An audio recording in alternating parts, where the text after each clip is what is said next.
everyone, my name is Og the Giant and this is the Storybarn in Calderstones Park. Now it's quite bright and sunny today and now we are up to chapter 8 in Alice's Adventures in Wonderland by Lewis Carroll. So if you haven't caught up to this point yet, please do click on the other videos and get caught up because it's been an incredible journey so far. Now, I was rustling through the Storybarn today and I found something incredible that I wanted to share with you guys just before we get onto the recap. But take a look at this sound.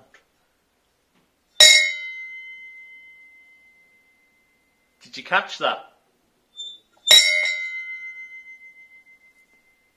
Isn't that a lovely, lovely sound? I just thought I'd share that with you guys. Now, chapter 8. The recap for chapter 7 I'm going to give to you now. So, our Alice, she's gone to the mad party. The mad tea party where she meets the March Hare, Mad Hatter and the sleepy Dormouse. She then gets fed up. Lots of conversations are going on that don't really make sense when Alice questions it. They all contradict her, they all disagree with her, they all take the mick a little bit. Don't you, Mad Hatter? You do. Own up to it. Now, she just leaves. She's like, gonna bin yous off. See yous later. She leaves. And she goes through the woods. And she goes through a door that appears from inside a tree. And when she goes through, she's back right at the start with the glass table, the hallway. And remember when she was drinking the bottle that said drink me and eating the cake, and she changed sizes and there was the key in the small door. So she's back there in the hallway. I know, what? And she's back there and now she knows exactly what to do. She's not going to mess up anytime soon. So what she's going to do is she changes sizes to get to the key. Changes sizes again to get through the door, unlock the door, go through. And then she finds herself in the beautiful garden where she wanted to go right from the start. So she's finally there in the beautiful garden. And that is where we're left off. Now, remember what I was talking about before? There seems to be a lot of mentioning of them all playing croquet. And the Queen playing croquet. Do you remember the Duchess left to go play croquet with the Queen?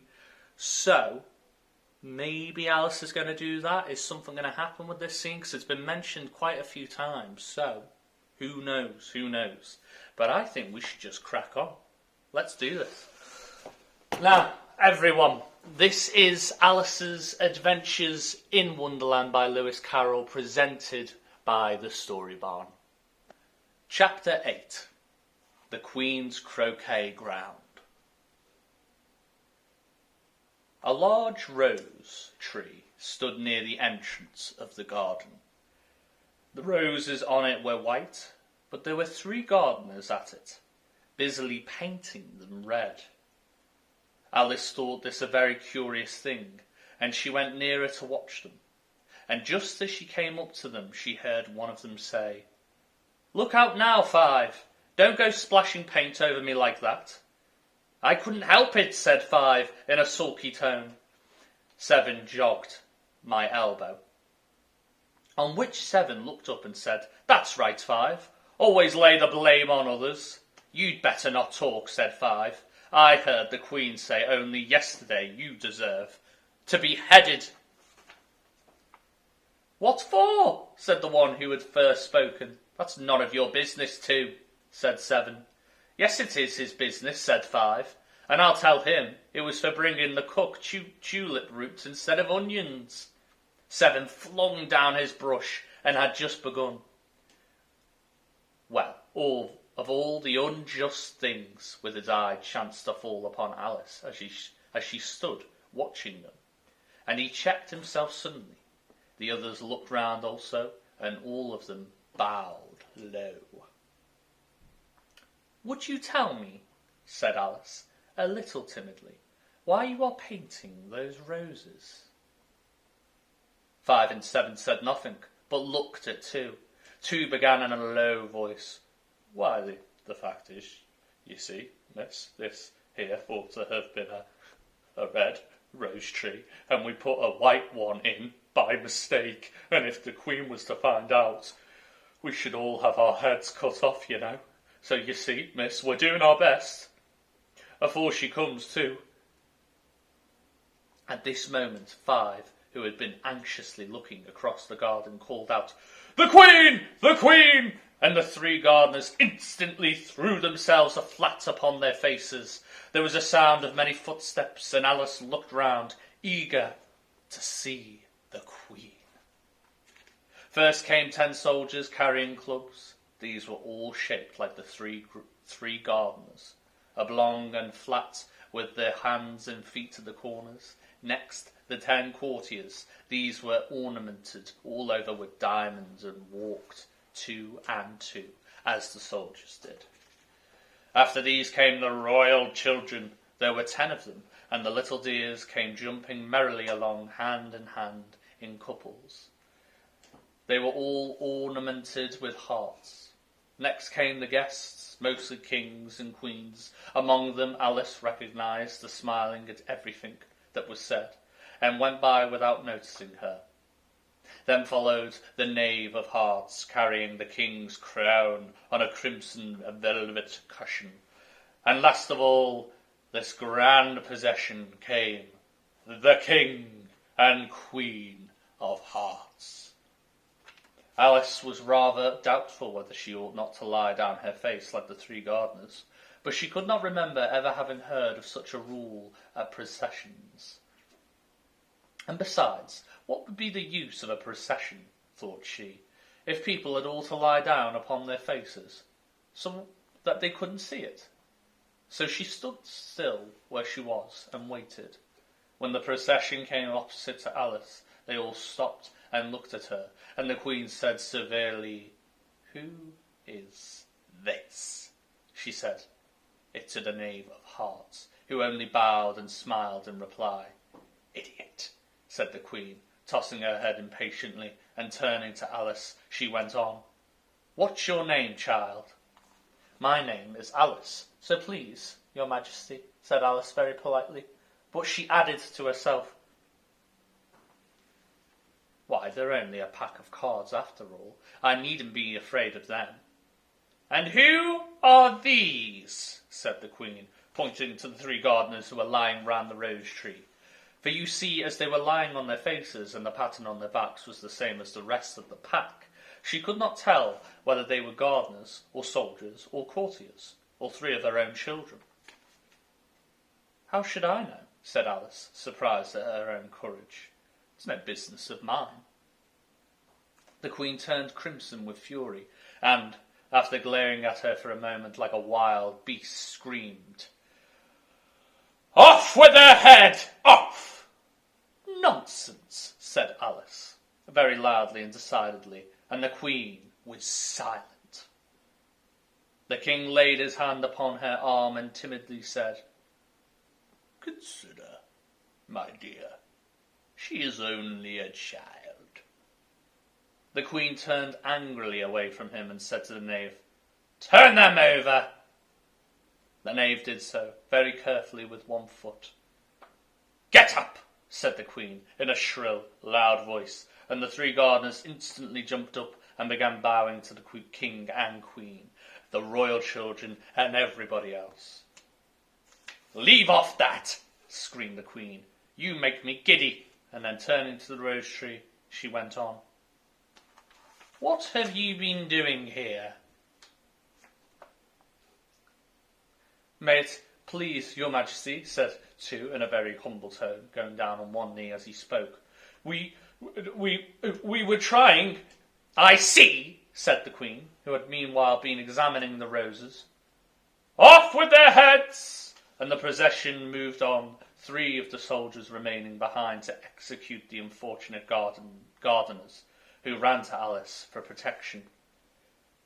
"You shan't be beheaded," said Alice, and she put them into a large flower pot that stood near.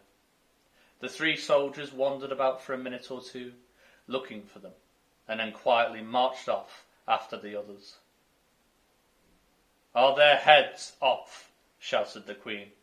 Their heads are gone, if it please your majesty, the soldiers shouted in reply. That's right, shouted the Queen. Can you play croquet? The soldiers were silent and looked at Alice, as the question was evidently meant for her. Yes, shouted Alice. Come on then, roared the Queen, and Alice joined the procession, wondering very much what would happen next. It's a very fine day, said a timid voice at her side. She was walking by the white rabbit, who was peeping anxiously into her face. Very, said Alice. Where's the Duchess? Hush, hush, said the rabbit in a low, hurried tone. He looked anxiously over his shoulder as he spoke, and then raised himself upon tiptoe, put his mouth close to her ear, and whispered, She's under sentence of execution. What for? Said Alice. Did you say, what a pity? The rabbit asked. No, I didn't, said Alice. I don't think it's all at all a pity, I said. What for? She boxed the Queen's ears, the rabbit began. Alice gave a little scream of laughter. Oh, hush! The rabbit whispered in a frightened tone. The Queen will hear you, you see. She came rather late, and the Queen said... Get to your places, shouted the Queen in a low voice of thunder, and people began running about in all directions, tumbling up against each other. However, they got settled down in a minute or two, and the game began. Alice thought she had never seen such a curious croquet ground in all her life. It was all ridges and furrows. The balls were live hedgehogs, the mallets live flamingos, and the soldiers had to double themselves up and to stand upon their hands and feet to make the arches. The chief difficulty Alice found at first was in managing her flamingo. She succeeded in getting its body tucked away comfortably enough under her arm with its legs hanging down, but generally, just as she had got its neck nicely straightened out and was going to give the hedgehog a blow with its head, it would twist itself round and look up in her face, with such a puzzled expression that she could not help bursting out laughing. And when she had got its head down and was going to begin again, it was very provoking to find that the hedgehog had unrolled itself and was in the act of crawling away.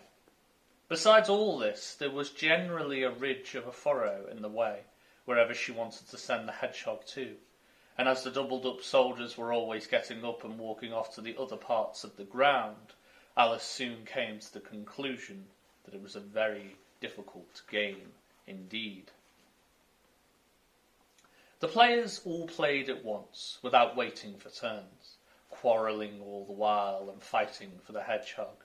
And in a very short time the Queen was in a furious passion, and went stamping about and shouting, Off with his head, or off with her head, about once in a minute. Alice began to feel very uneasy, to be sure. She had not as yet had any disputes with the Queen, but she knew that it might happen any minute. And then, thought she, what would become of me? They're dreadfully fond of beheading people here. The great wonder is that there's anyone left alive. She was looking about for some way of escape and wondering whether she could get away without being seen, when she noticed a curious appearance in the air. It puzzled her very much at first, but after watching it in a minute or two, she made it out to be a grin. And she said to herself, It's the Cheshire Cat. Now I shall have somebody to talk to. How are you getting on? Said the cat, as soon as there was a mouth enough for it to speak with. Alice waited till the eyes appeared and then nodded. It's no use speaking to it, she thought, till its ears have come, or at least one of them. In another minute the whole head appeared, and then Alice put down her flamingo and began an account of the game, feeling very glad she had someone to listen to her. The cat seemed to think that there was enough of it now in sight, and no more of it appeared. I don't think they play at all fairly, Alice began, in rather a complaining tone. and they all quarrel so dreadfully one can't hear oneself speak, and they don't seem to have any rules in particular. At least, if there are, nobody attends to them, and you've no idea how confusing it is, all the things being alive, for instance. There's the arch I've got to go through next, walking about at the other end of the ground, and I should have croqueted the Queen's hedgehog just now. Only it ran away when it saw mine coming. How do you like the Queen? Said the cat in a low voice.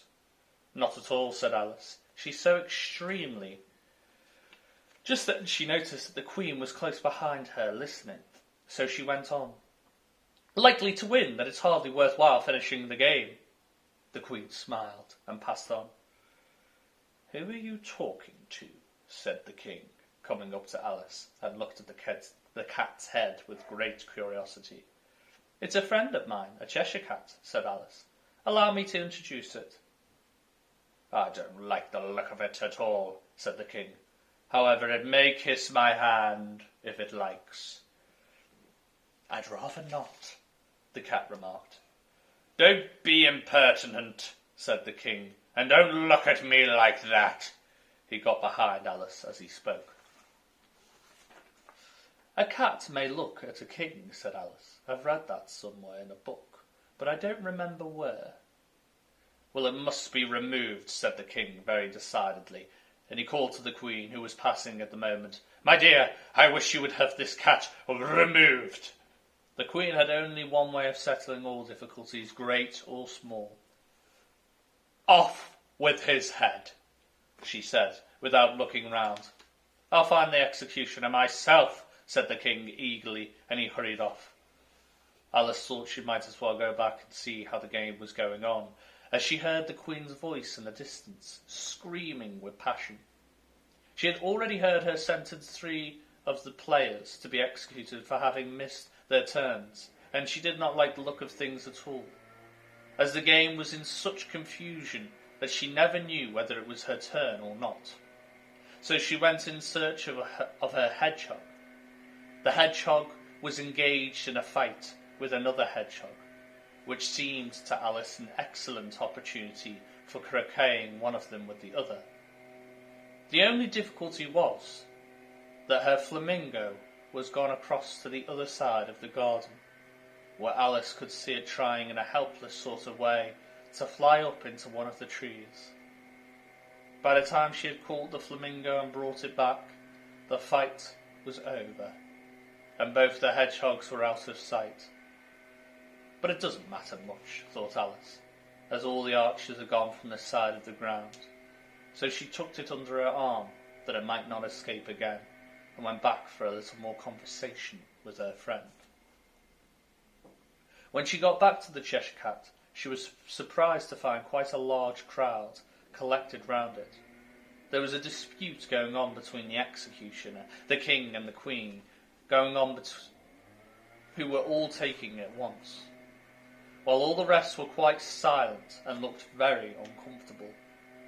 The moment Alice appeared, she was appealed to by all three to settle the question, and they repeated their arguments to her, though as they all spoke at once, she found it very hard indeed to make out exactly what they said.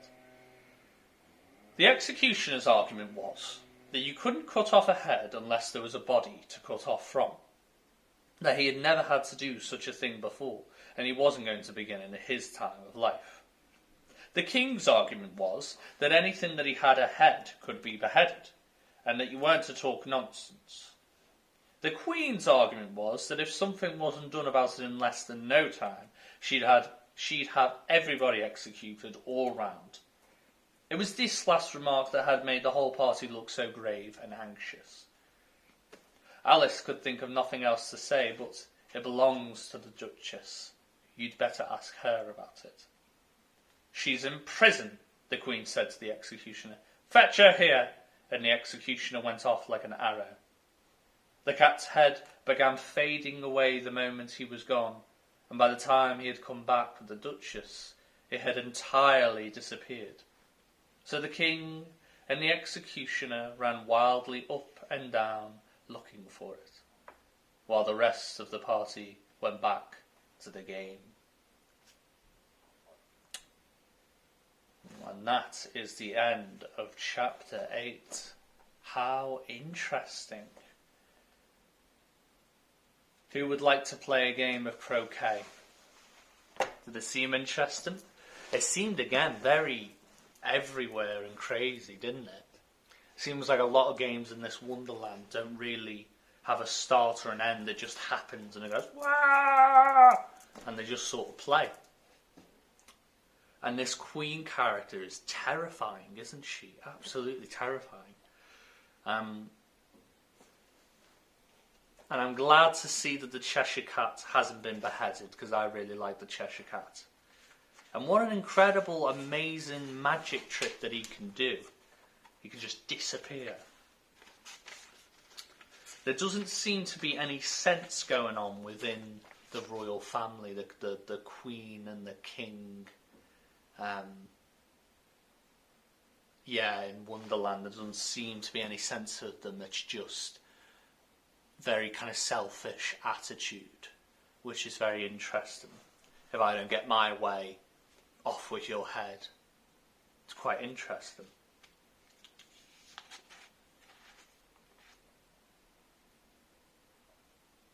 And I find that very comical. So the king and the executioner ran wildly up and down looking for it, while the rest of the party went back to the game. Yes, interesting. I'm so intrigued what happens in chapter 9. So please do stay tuned with us for that one, because that will be really interesting. Thank you all so much. Goodbye.